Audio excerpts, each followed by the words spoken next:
Well, Mr. President, Rock, I have to tell you, every time I hear a dial tone, I think of Harry.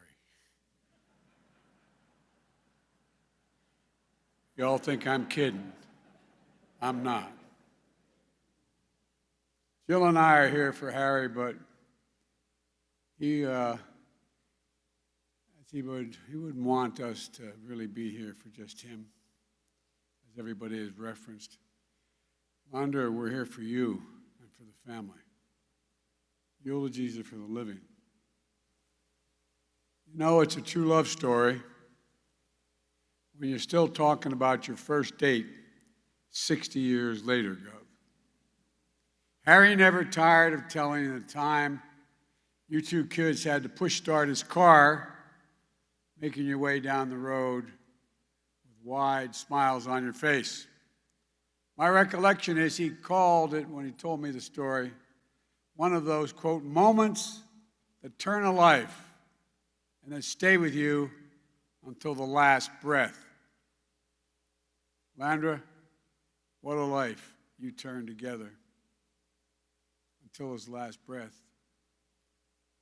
Lana and Rory and Leaf, Josh, Key, all the grandchildren, great-grandchildren. Seeing and hearing you talk about him today, it's clear. My dad used to have an expression. He'd say, you were blood of his blood, bone of his bone. You are the product of Harry and Londra Reid. What a gift. What a gift God gave you. What a gift that was and is. Elder Ballard, President Obama, Vice President Harris, second gentleman, Governor Sisolak, thanks to the passport into the state, and Iris, and Chuck Schumer, and Paul and Nancy Pelosi, members of the Nevada congressional delegation, Senator Cortez Mastows and Rosen, and Representatives Horsford and Lee and Titus, members of Congress, Democrat and Republican, past and present, distinguished guests. What a gift Harry Reid was to the state, to this nation, and to so many of us individually. I know he's smiling right now. Only Harry Reid at his send-off would sandwich the speaker between former President of the United States, Carole King, and the Killers. Thanks, Harry. You've always had a great sense of humor. He always had to win, and he always did. He got me again, but he always got me. The first time I met Harry, I got a call asking whether, as I'd just been elected at 29 years old in the United States Senate, I hadn't even turned 32 yet. I was a newly elected senator, and he asked me to campaign for his election for Nevada's Senate seat being vacated by a man I'd only just begun to know, Alan Bible. The first thing when I met him in Nevada, we were talking about where he's from, and he said, well, I used to have to go out and shoot mad dogs. I thought, what in the hell am I doing here? I swear to God, I used to go out and shoot mad dogs. I'm thinking, bless me, Father, for I have sinned. What's going on? Harry lost that general election by less than 600 votes to Paul Laxalt. And he never let me forget thinking that I probably cost him those 600 votes. I'm only kidding about that piece, but I probably did. But when he asked me to come back and campaign for him when he ran for the House in 1982, he won that time. Then he won in 86. And we go on to serve in Congress together for more than 30 years. We worked together with Barack during the 8 years we were in office. And even when Harry was done in the Senate, he was never really done, as all of you from Nevada know. He'd asked me to campaign for an awful lot of Nevada Democrats, many of whom are here today. I could never say no, although you probably said, oh, God, he invited Biden into my district? But I talked to him often during this past election, taking his advice, and Londra can tell you, coming to his home on more than one occasion to visit and get his advice, and where I should be going in order to win. After he won, one of the things that Harry did, which was sort of incongruous with Harry, as you've heard today, he sent me a text. I've saved it. He said, I'm so proud, Joe, you're my brother. We won. Well, it made a big deal to me. It was a big deal to me that he felt that way. You know, Harry never wrote what he didn't believe. He made me feel good. He gave me a sense of confidence. I felt like he was my brother. I counted on him. And I know so many of you felt that same way about Harry as well throughout his career and your relationship with him. Over 5 decades, we became genuine friends. The Irish Catholic kid from Scranton, Pennsylvania, and the Latter-day Saint from Searchlight. You think I'm kidding. But Harry was like the guys I grew up with back in Scranton and Claymont, Delaware. Harry would always have your back, like the guys I grew up with. Harry had mine, and he knew I had his. Although I sometimes wondered, when I was trying to make an important point to Harry about whether he really did have my back as he hung up. But to tell the truth, every time he would do it, I knew it was the real Harry. It was him. He had all he needed. He didn't want any more or need any more. And we did share some similarities. As Barack said, we have loving families, wives that are smarter and better looking than we were. And Harry and I both like to talk a lot. I'm just testing whether you're asleep yet.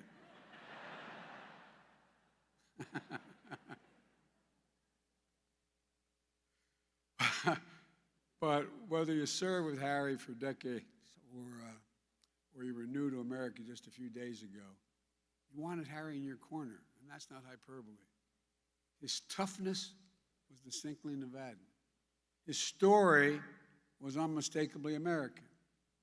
His remarkable journey has been told by so many, because it has been traveled by so few.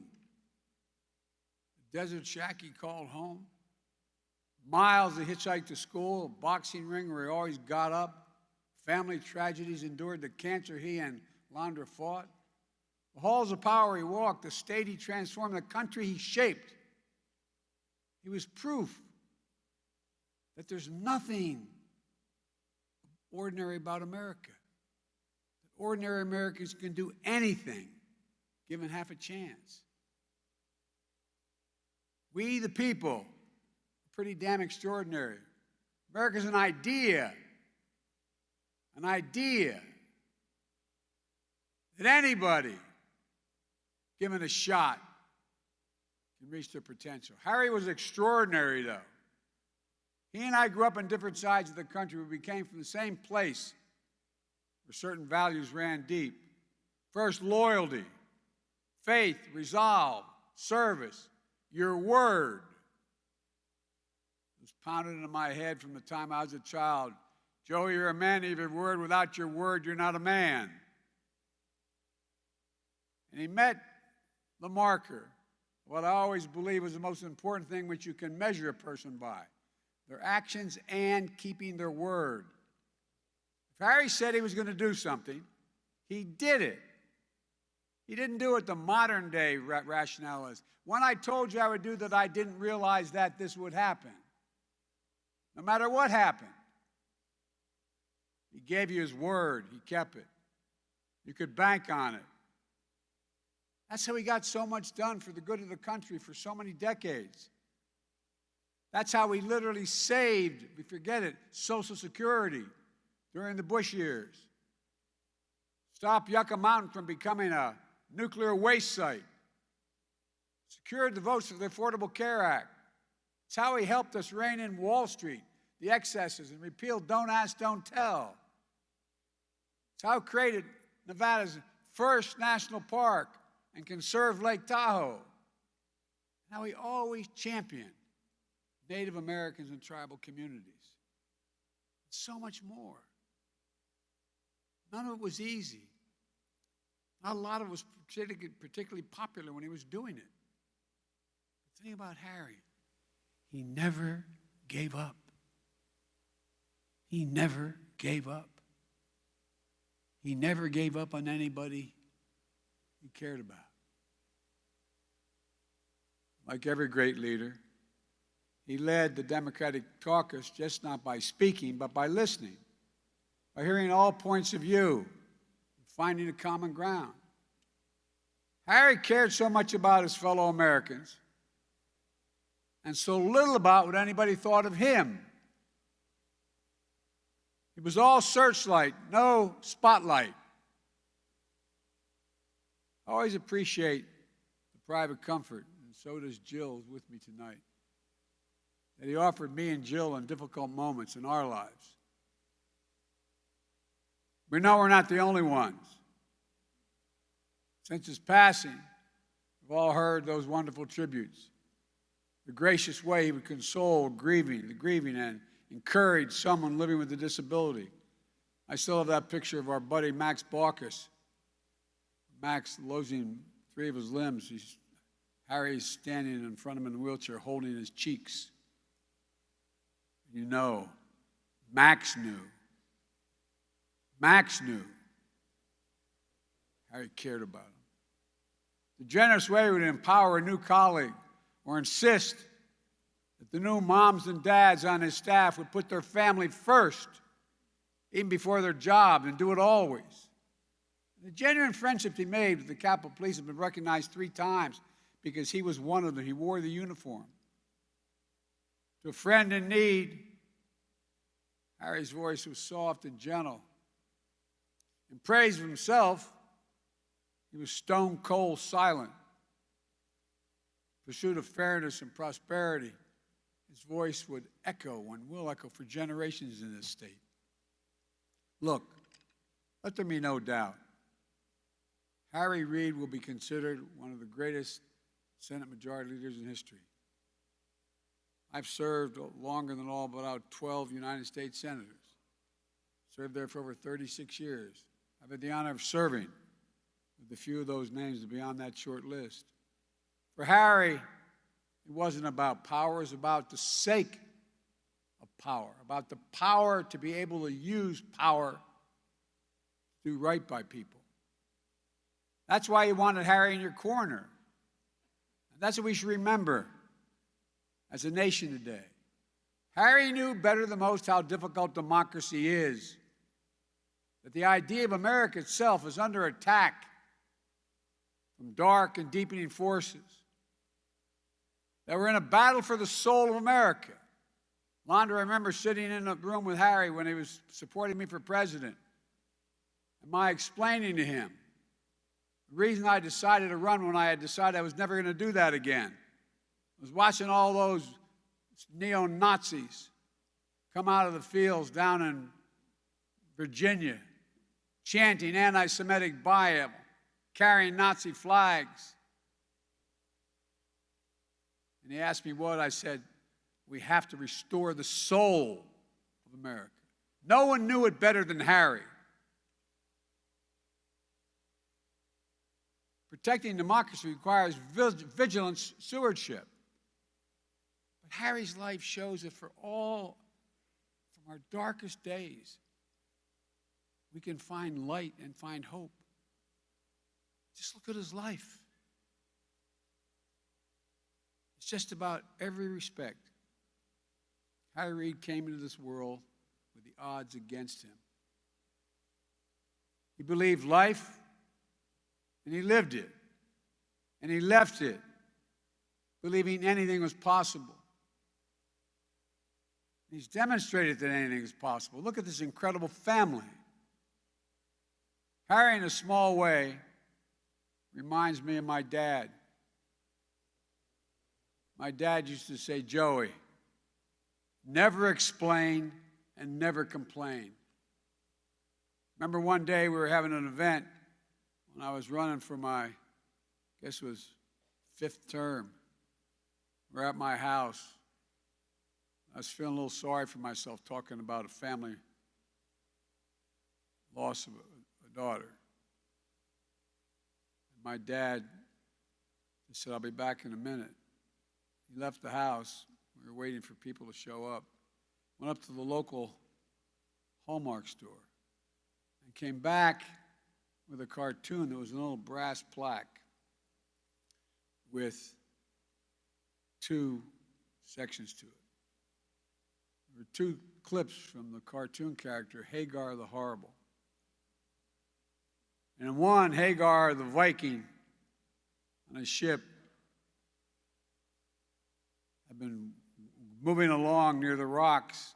Lightning comes out of the sky, chars the horns of his helmet, breaks the mast of his ship, and he's looking up at God. He's going, God, why me? And the next frame is a picture of Hagar and the ship and a voice coming down from heaven saying, why not? That was my dad. What makes you so special these things wouldn't happen to you? Why not? Stand up. Get up. Never bow, never bend, never yield. That was Harry. Never complained. That's what I admired so much about him. Above Harry's desk, as we all know, in the Senate office, was a giant portrait of Mark Twain. They both, Harry and Mark Twain, loved Nevada. They both knew how to say things we know to be true about ourselves and about our country. For Harry, it was this, as he said himself. He said, quote, I grew up around people of strong values, even if they rarely talked about them. Went on to say they loved their country, worshiped God, never shunned hard work, and never asked for special favors. That's Harry. That's America. Here's someone Mark Twain himself would have written about as a defining character in the American story had he known Harry. To his staff, known as Team Reid, he lost an incredibly genuine role model. But we see you carrying on HMR's legacy. The people of Nevada, you lost a beloved son. But his spirit's always going to burn as bright as the desert sun. To a nation, we lost a giant of America. A plain-spoken, honorable, decent, brave, unyielding man. May this be his legacy.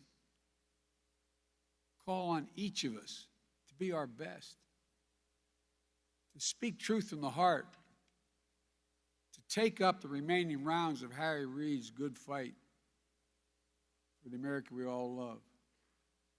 What a gift. I mean this from the bottom of my heart. What a gift. What a life of a nation that he turned until his last breath. Landra, God bless you. God bless the entire family. May God bless my friend Harry, a great American. May God protect our troops.